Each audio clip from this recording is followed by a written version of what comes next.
Good afternoon, everyone. On behalf of our JCRC Director, Sam Richardson, our Chief Philanthropy Officer, Brad Kaplan, and myself, Daniel Staffenberg, the CEO of the Jewish Community Federation of Richmond, I'd like to thank you all for taking the time to join us today for this important security briefing.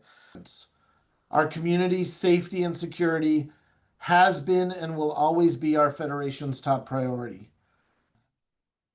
The time to live a vibrant, robust, and thriving Jewish life out loud and proud has never been more important. We are incredibly fortunate to have created, built, and resourced this network of professionals nationally and in individual communities like in Richmond. I want to recognize and thank the members of law enforcement, just as Daniel did, who are with us today. These are men and women that run towards the sound of gunfire, that distinguish themselves every single day.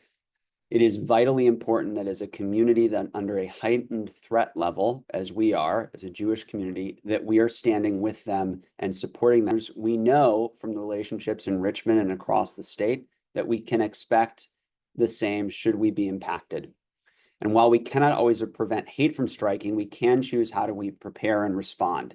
Doing so allows us in moments of crisis to bring order, in the face of fear to bring resolve, and in the face of hate to bring resiliency. These events are not necessarily a surprise. We have been issuing strategic warnings for over a year that the war in Gaza would have serious domestic implications, including a surge in anti-Jewish, anti-Semitic, and anti-Israel attacks, many of which have now materialized.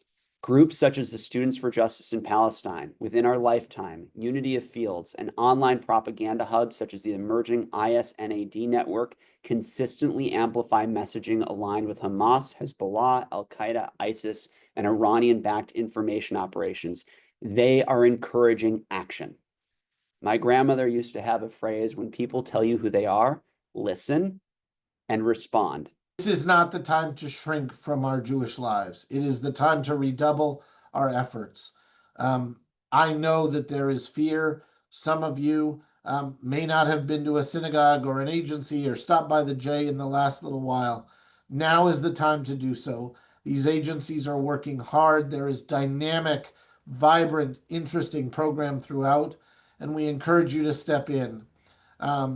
We will do everything we can to keep you safe.